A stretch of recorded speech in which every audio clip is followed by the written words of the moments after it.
ça reste une caverne, quoi. Yeah, it's mental as well. You have to be strong in the head. Ici, on va avoir la joie, la colère, la peine, l'anxiété, le soulagement. On a un peu tous les sentiments, on retrouve un peu tous les sentiments ici. Bonjour Benjamin, comment ça va ce matin? Ça va. Locomotive?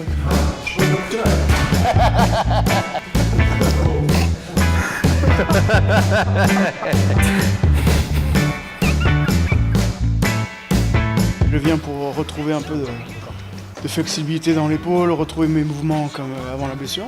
Là en ce moment c'est ma deuxième maison, j'y suis tout le temps. Tous les jours je passe au moins 3 heures ici. Je fais la rééduque pour emmerder un peu les kinés. Et du coup ça me passe une bonne partie du temps ici.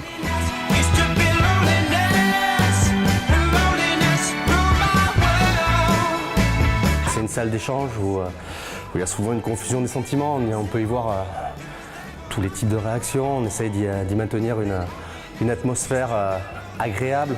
Parce qu'en principe, quand on est là, c'est qu'on a un petit souci. Donc si en plus ça doit être une atmosphère pesante, c'est la double peine. Donc on essaye d'avoir une atmosphère de travail, mais guillerette aussi. Ça, c'est... je mets un trait chaque jour après l'opération.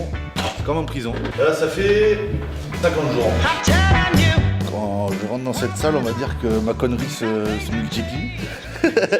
On devient moins sérieux. Mais quand il faut bosser, là on redevient sérieux. Mais après, le reste du temps, on essaye de bien déconner, de raconter des blagues. Parce que 6 mois, c'est vraiment long. Donc ça fait du bien d'avoir des gens qui essayent de nous faire penser à autre chose. Salut Dédé! Ah Jean-Luc! C'est eux qui travaillent le plus, les joueurs blessés. Ceux qui sont en marge du groupe, vraiment, qui sont blessés, on va dire, pour au-delà de 3 semaines. Ils arrivent avant les joueurs valides, ils repartent après eux, ils travaillent plus qu'eux. Alors si en plus ils arrivent dans une salle où tout le monde doit faire la gueule, concrètement, j'ai pas d'autre mot pour ça, c'est vraiment compliqué. Donc on essaye de maintenir une atmosphère vraiment sérieuse de travail, avec une bonne ambiance. Et puis la salle de soins, pour moi la salle de soins c'est le stadium. Il y a une partie du travail qui se fait ici, mais il y a une autre partie qui se fait en tribune, une autre partie qui se fait sur le sautoir, une autre sur la piste d'athlétisme, une autre sur le terrain. Et là, c'est plutôt les bonnes séances parce que ça veut dire qu'on va se rapprocher de la finalité. Donc pour moi, la salle de soins, elle n'est pas limitée à cet endroit clos, quoi. La salle de soins, c'est le stadium.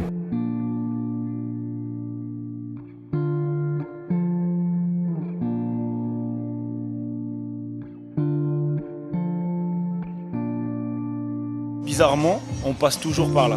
Même si on n'a rien, on vient faire un tour. On reste pour quelques-uns, 10-15 minutes, on se raconte quelques conneries et on s'en va. Et c'est un peu le lieu, voilà, comme je te dis, de décontraction. Pour ceux qui sont blessés, c'est bien de voir aussi ceux qui viennent avec de la bonne humeur et s'en tirer la tronche parce que quand on est blessé pour de longs moments, voilà, la salle de soins, c'est notre lieu de vie, notre second lieu de vie. Et c'est bien de voir des mecs qui apportent de la bonne humeur et de la joie à cet endroit-là.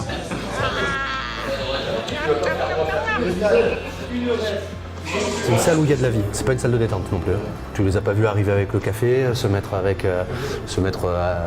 tous assis sur le tapis à discuter avec le café autour. C'est pas une salle de détente, c'est une salle où il y a de la vie. Donc dans ce cas-là, on peut dire que c'est une salle de vie.